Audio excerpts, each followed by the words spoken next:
Eyes of Wakanda is the latest series in the MCU and the continuation of Phase 6. It actually dropped about 10 days ago, and I got around to seeing it a few days ago, and so this review is a smidge late. I do apologize for that. Without further ado, however, let's get into it. This is a 4-episode limited series that takes place over different times in the history of our world, where you're seeing how war dogs, the Wakandan agents who are sent outside into the world in order to make sure Wakanda remains a secret, but also to obtain something that may have been stolen from Wakanda, they're all sent out on various missions. And in this limited series, you get to see 4 such events play out where the war dogs are sent on these missions and they have to take care of certain things, but also bring back whatever may have been stolen in order to maintain the secrecy of the country. Now, that's something that ties into the first Black Panther as well, where, the idea of selling Wakandan technology or to, potentially expose Wakanda could be perceived as a threat. But there's also the idea of how Wakanda isn't really opening up its borders and how that can have a catastrophic effect as well. And so this show very much expands on those themes, but also gives you a bit of an insight into more of the history of Wakanda. The Black Panther movie so far did a really great job of showcasing Wakanda, its culture, its history, its people, and I really loved those 2 films. I thought they were fantastic. And when it comes to Wakanda in general, I think the MCU, that's one of the more fascinating aspects of it.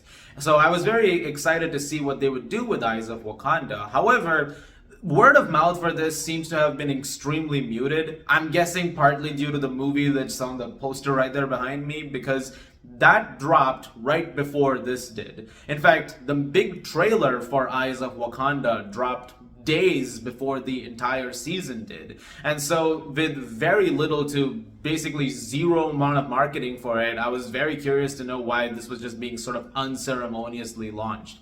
But I did watch the 4 episodes, and it's actually pretty fun overall. I don't think it's perfect. I think there are some very glaring issues with it. In fact, there's one specific issue that plagues all 4 episodes. But I do think for the most part, there is a lot to enjoy here. And as I mentioned already with some of the things that it's exploring, once again, I think that it does a very good job with those aspects of it.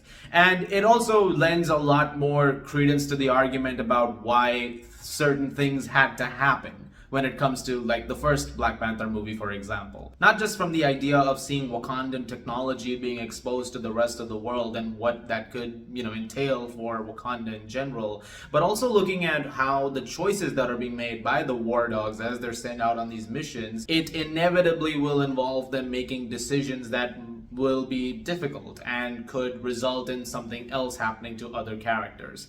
And how all of these spy efforts can essentially feel like a burden at times, though. Like, just because there's this mission to serve the country doesn't always mean that it's a mission that is being taken with, a smile on your face, that kind of thing. And that there are difficult decisions that are going to, be made in the process of doing all of that. And to see how that technology that has existed for thousands of years beyond anything else that humanity was being able to do at the time was also surprising in a lot of ways, because it's things that people haven't really seen before. And every now and then you would have a moment where a character who is not Wakandan would remark upon that, like, oh my god, I have never experienced anything like this before. I've never seen anything like this before. And to have that sense of wonder also portrayed with some of that was really interesting. And this also lends to some really entertaining action sequences. In fact, all 4 episodes are very good in those departments. Whenever it comes to the animation and when it comes to making those feel as kinetic as possible,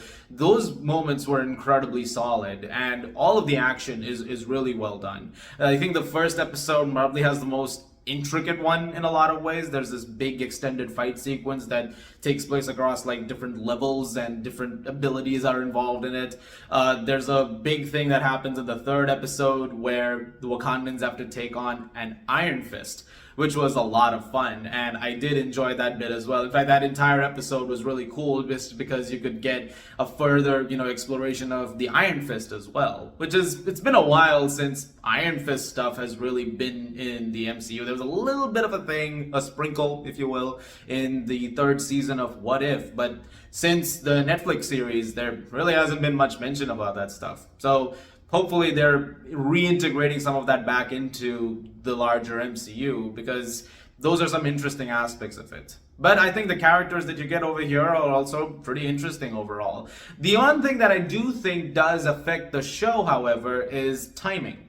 There isn't much of that. In fact, that is something that, like I said earlier, there's an issue that plagues all 4 episodes, and that is how brief a lot of them feel. We don't get to spend enough time with some of this, and I would have liked to have a deeper exploration of all of these aspects. Even though I do like some of the thematic elements that it does touch upon, it could go further, and because it doesn't go further, because things are so contained within 4 episodes only, it doesn't have the chance to really have the expansions that it deserves. And all of these are very interesting ideas. The characters who we meet are interesting characters. But when you have situations that are being brought up and resolved within like 25 minutes or something like that, or 30, depending on, when the credits roll, it just doesn't feel like enough depth is given to a lot of that. And it could have sorely used more time to make those moments breathe, to really understand much more about the sort of the polarity of the situation, because on one hand you kind of get what's happening, but also on the other hand you kind of disagree with it, similar to the first Black Panther movie. It's why there was that interesting debate created about what Killmonger was doing. Is that the right thing he's doing, or is it the wrong thing he's doing? Because in some ways kind of is the right thing, in some ways kind of the wrong way. That being said, I did enjoy a lot of it still, and towards the end I like how it connected everything together to that first Black Panther movie, in creating this situation where one of the artifacts that's stolen that has to be placed where it was, not exactly brought back, is this axe. And the first time I saw the axe in the show, I remember thinking, wait a minute, that kind of looks like the axe which was in the first movie, which is taken by Killmonger and Claw from the curation, the museum. And that's exactly the axe. That's the exact thing. And that it has to be in that same spot so that at some point a future event can take place that can, sort of make everything level. And to have that eventually lead into the bookend of the series where the final shot is Eric Killmonger standing in front of that display with the axe there was really, really cool. And so there are a lot of things over here that I do think are pretty good. The music, Hisham Nazir's score, who also did the Moon Knight score, I thought he did a great job over here too. Some really great musical moments to be had over here. And once again, as I was mentioning, when it comes to how Wakanda has been represented in the MCU, just seeing the tidbits of culture that are provided, seeing the various aspects of Wakanda come to life, and have those moments really, get a chance to be beautifully animated this time around, was really cool. Oh, and also I really love this shot over here of Uatu watching over things in the 4th episode. So yeah, I think it's a fun show overall, and there is a decent time to be had with the series, but it could have sorely used a lot more with the characters, a lot more with, the sequences, and a lot more with the situations that it's following. As it stands, it just feels very brief, and that was something that really hindered it. I'm gonna give Eyes of Wakanda a B. I realize I went into spoilers here a little bit, but I am curious to hear what you guys thought of Eyes of Wakanda, if you have seen it yet, and if you enjoyed the episodes and what else you'd like to see. There's some really good stuff over here, so yeah, let me know what your thoughts are. Guys, thank you very much as always for watching. Look forward to more videos very, very soon. As always, if you like this, please do subscribe, and hope you guys enjoy the show.